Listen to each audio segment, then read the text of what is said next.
Well, hey, good afternoon, everybody. I am Pastor Rob Bailey. Welcome for another time of 2 p.m. devotion as we continue through Immerse. Immerse is we take time as we're reading Messiah, the New Testament, to have a relationship with Jesus. This is just a great way to have that relationship, to learn more about who Jesus is. We'd love for you to be a part of it. Again, here each day we're just going to take a snippet from the reading that day and talk about it with one another. Now, if you're curious about learning more of Immerse, about Southlake, and like to be a part of our weekly email, just shoot me an email over at rbailey@gdlc.org. This is a great way to stay in touch with all that's happening. Now, I hope everybody's doing good. Down here south of Houston, we had some storms this morning. I know because King, my dog, decided to wake me up again and again and again. So much so he was laying on my chest at one point, shivering. Poor pup. It also means it was an early morning. But luckily, as we get together, we still get to be in God's Word, a reminder of who we are. Well, this day is number 7. And with number 7, we've been reading through 13, 14, 15, 16 in Luke. Now, it's interesting about Luke 15. That is known as the Lost Trilogy of Parables. Jesus talks about the lost sheep, which has been brought up a lot in Facebook memes and pictures the last couple months. Talks about the lost coin, a woman looking for her lost coin in her house, and as well as the story of the prodigal son, a son who rebels against his father, leaves, comes back, and through the love of the father gets reunited with the family. Well, today I want to touch about is Luke chapter 16. Now, Luke chapter 16, Jesus, actually I love this parable. Jesus calls out what it does it mean as a church to go share the love of Jesus. Calls us out to go out there and go do something. So join us now as we look at Luke chapter 16.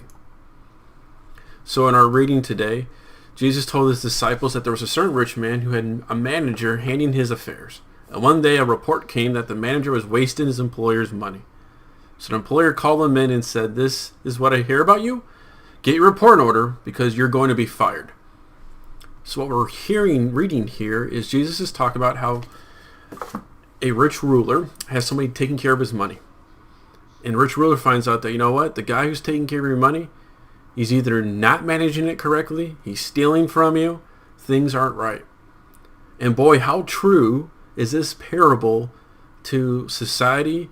I can tell you all the different celebrities have been stolen from them, but not just celebrities, but people in general. And so Jesus is talking about how this guy gets called out, and he's being told, get your affairs in order, because guess what?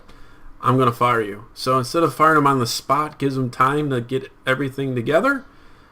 Maybe this is the whole point of a transition.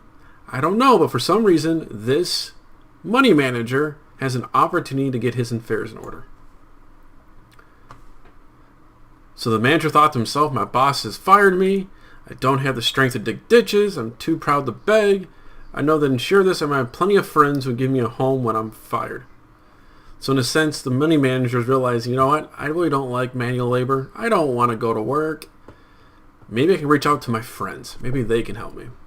So he invited each person to owe money to the employer, to that rich man, and asked them how much did they owe. And then one person replied they owed 800 gallons.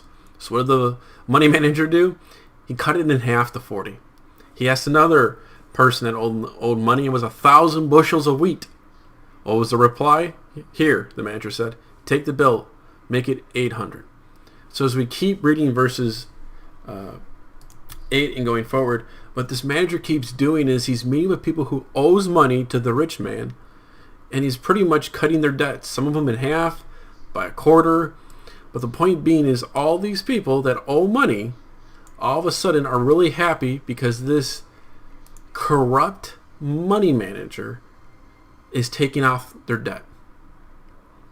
And he's doing it in the name of the actual rich man. So how do you think those people feel about the rich man, but also about the slimy, cheating manager? I'd say pretty well. The rich man had to admire the dishonest rascal for being so shrewd. And it's true that the children of this world are more shrewd in dealing with the world around them than they are the children of the light. Here's the lesson. Use your worldly resources to benefit others and to make friends. Then when your possessions are gone, they will welcome you to your eternal home. If you're faithful in little things, you'll be faithful in large things. But if you're dishonest in little things, you won't be honest with the greater responsibilities. Even you who are trustworthy about worldly wealth, who will trust you with the true riches of heaven? And if you are not faithful with people's things, why should you be trusted with the things your own? Now this is a weird parable because Jesus is making a point here that how shrewd, how keen, smart, clever, thrifty, advantageous this money manager was, that he, one, I'd make an argument, has made good PR for his boss, because now people are really happy because they've lost their debts have been in decline. This money manager pretty much took advantage of all these things, and Jesus says, wow, why can't we be like that as God's people? Think about that. Jesus is saying that the worldly people who focus on just money are shrewd and do everything they can. Why aren't the children of the light? And this can be difficult because it sounds like Jesus is asking us to beg, borrow, and steal and cheat to make God happy, but that's not the point. The point of this parable is the shrewd manager, the dishonest manager, realized that his future was about to be cut off. And in order to delay that, in order to fix it, he scrambled and worked his tail off to bring in all these people and to get everything adjusted to save his butt. He understood the urgency and he acted. What Jesus is saying is we realize the urgency that for all of us, we have one life. A life either a relationship with God or one that will spend eternity without God. There's an urgency there. And we need to act. We need to be shrewd and do what we need to do to let people hear about this relationship, experience this relationship. And how often are we just happy to be able to show up on Sundays, be watching right now on Facebook, and just hearing about our faith instead of going out there and telling people about it? Jesus is really calling out us as God's people, making a point that, hey, we need to have that kind of gusto. We need to have that kind of urgency to share the good news of Jesus. Because if it's worth sharing, which we believe it is, then why aren't we doing it? Well, the cool thing here is that with all that's happening with COVID, one-on-one talks with people have become difficult. But online conversations have become much more familiar. And how we can share these ideas. We can talk about our faith. One of the greatest ways is right now you can share the video you're watching right now with your friends and say, hey, check this out. Here's a pastor saying, go ahead and weasel your way and share your faith like a corrupt businessman. Jesus said it's okay. What I'm really trying to say is this gives an opportunity to share videos. When you see comments of your friends, because good old Facebook will pop up and show such and such commented, there's a lot of negative comments out there. And we can be the ones, as the Christian brothers and sisters, that share the love of Jesus. Maybe in a comment, or maybe choosing not to make a comment, or taking time to post what things we're grateful for instead of all the things we're upset about. For example, not wearing a mask. We have an opportunity now to act like true businessmen, to have the opportunity to go and share our faith. And that's the encouragement that Jesus has for us. So let's go do it together. We're here at Merce. We take time to work at 4 questions. We meet 8 a.m. Saturday mornings, led by Jessica Leach. And the 4 questions are, is there something that you've learned that's new this week? Especially today. Did you learn something new? Do you have any questions? Maybe there's something you heard in the reading you're kind of like, I want to learn more about that. That's the time to ask that. Has your perspective of God changed because of what you've read today? Or are we going to take Jesus' advice? Is our life going to change this week to help share the good news and have an urgency behind us?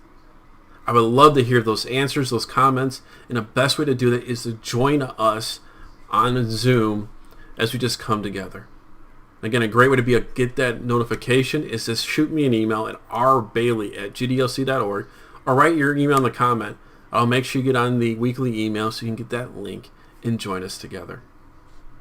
Well, from here at Southlake, I just want to thank you guys so much because here we engage, grow, and share Jesus in our community relationships. And as you're going to see on our website, on Facebook, or on Twitter and Instagram. These are ways that we try to do this together through this digital online only stage. I can't wait to be in person. I can't wait to do this together, and I can't wait to hang out with all of you. Well, hey, until next time, God bless as we continue to read through Immerse, and I hope to see you guys soon. You guys all have a good one.